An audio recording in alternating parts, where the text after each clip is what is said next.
Selamat pagi anak-anak, apa kabarnya? Baik-baik semua kan? Nah, sekarang kita akan memasuki pembelajaran. Kali ini kita akan masuk ke bab 3, yaitu klasifikasi materi dan perubahannya. Apa yang akan kita pelajari pada klasifikasi materi ini? Untuk itu, perhatikan penjelasan berikut. Tujuan pembelajaran dari klasifikasi materi dan perubahannya adalah yang pertama, menggolongkan karakteristik materi. Yang kedua, menjelaskan perbedaan unsur, senyawa, dan campuran. Yang ketiga, menjelaskan sifat dari larutan asam, basa, dan garam.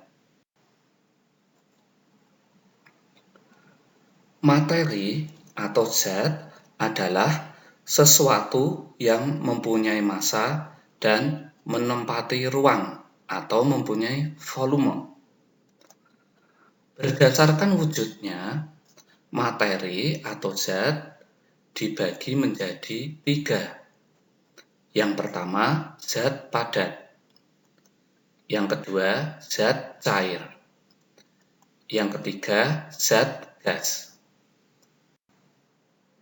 Ciri-ciri zat padat adalah yang pertama bentuknya tetap, kedua volumenya tetap, ketiga susunan partikelnya sangat teratur, yang keempat gaya tarik antar partikelnya sangat kuat, yang kelima gerak partikelnya sangat terbatas, dan yang keenam jarak antar partikelnya sangat dekat. Sedangkan ciri-ciri zat cair bentuknya berubah, volumenya tetap, susunan partikelnya teratur, gaya tarik partikelnya kurang kuat, gerak partikelnya bebas, dan jarak antar partikelnya dekat. Sedangkan ciri-ciri gas, bentuk berubah, volume berubah, susunan partikelnya sangat tidak teratur, gaya tarik antar partikelnya sangat lemah, gerak partikelnya sangat bebas, dan jarak antar partikelnya sangat berjauhan.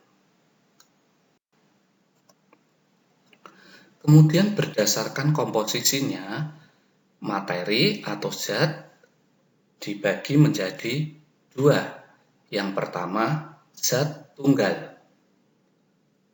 Yang kedua, zat campuran. Pada zat tunggal terbagi menjadi 2, yaitu unsur dan senyawa. Sedangkan pada zat campuran juga terbagi 2, yaitu campuran homogen dan campuran heterogen. Nah, kita akan bahas satu per satu. Yang pertama, unsur.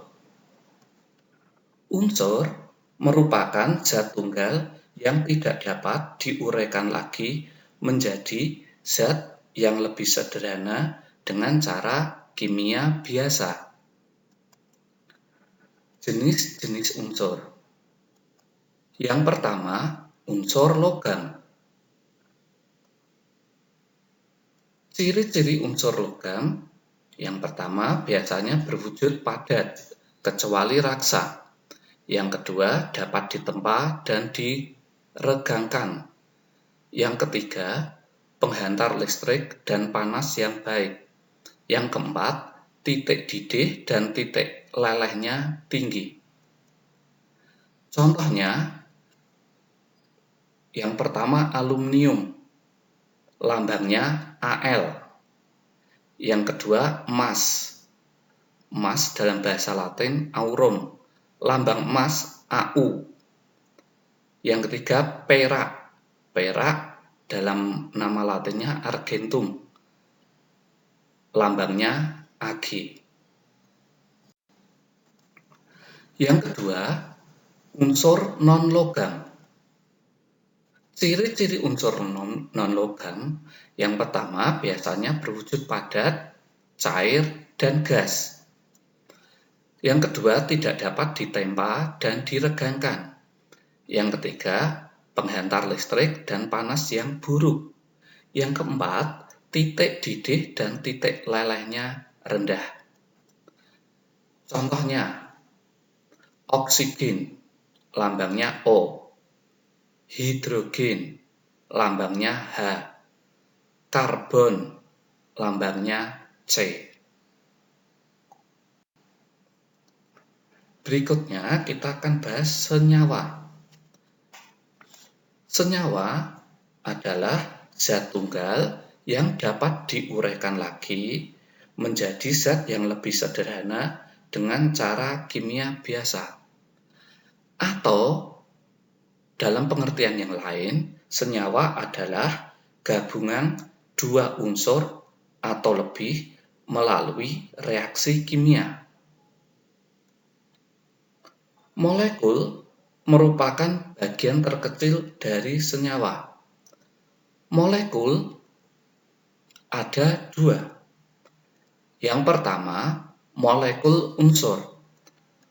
Molekul unsur adalah gabungan unsur-unsur yang sama atau sejenis. Contohnya, H2. H2 merupakan gabungan dari H dan H. O3. O3 gabungan dari O, O, dan O. Yang kedua, molekul senyawa. Molekul senyawa adalah gabungan unsur-unsur yang tidak sama atau tidak sejenis. Contohnya, misalnya H2O. H2O gabungan dari H, H, dan O. Contoh yang lain misalnya NaCl. NaCl gabungan dari Na dan Cl. Baik, sekarang kita bahas tentang campuran. Campuran adalah materi yang terdiri dua zat atau lebih yang masih mempunyai sifat zat asalnya. Campuran terbagi dua, yaitu yang pertama campuran homogen atau disebut larutan. Campuran homogen atau larutan adalah campuran yang komposisinya serba sama atau merata. Contohnya, larutan garam, larutan gula, sirup. Yang kedua, campuran heterogen. Campuran heterogen adalah campuran yang komposisinya tidak merata, sehingga dapat dibedakan zat-zat penyusunnya. Contohnya, tanah, udara, air sungai, darah. Dari dua campuran tersebut, kita bahas yang pertama, campuran homogen atau yang disebut larutan. Pada larutan, di dalam larutan ada tiga sifatnya. Sifat larutan bisa bersifat asam, basa, atau garam. Nah, dari ketiga sifat larutan ini kita bahas satu persatu. Yang pertama, asam. Asam adalah zat yang dalam air larut menghasilkan ion hidrogen atau H+.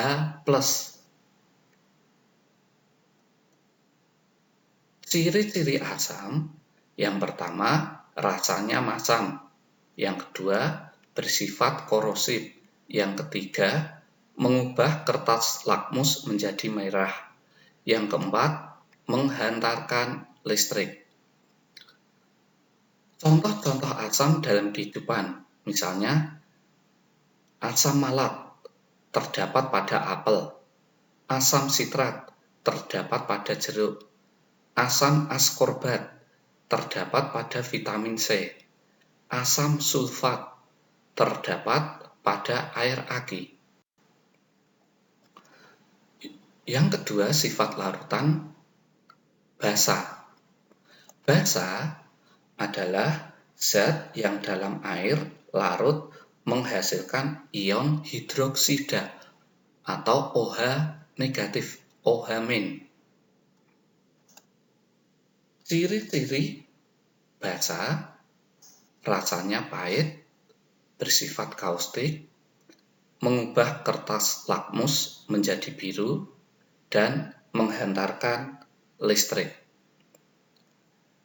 Contoh-contoh basa dalam kehidupan sehari-hari, misalnya natrium hidroksida terdapat pada sabun. Aluminium hidroksida terdapat pada deodoran. Mangan hidroksida terdapat pada obat mah. Sifat larutan yang ketiga adalah garam atau netral. Garam atau netral merupakan hasil reaksi antara asam dan basa. Atau kalau kita tulis, asam plus basa menghasilkan garam. Contoh garam dalam kehidupan, misalnya natrium klorida. Ini terdapat pada garam dapur. Kalium nitrat. Ini terdapat pada pupuk.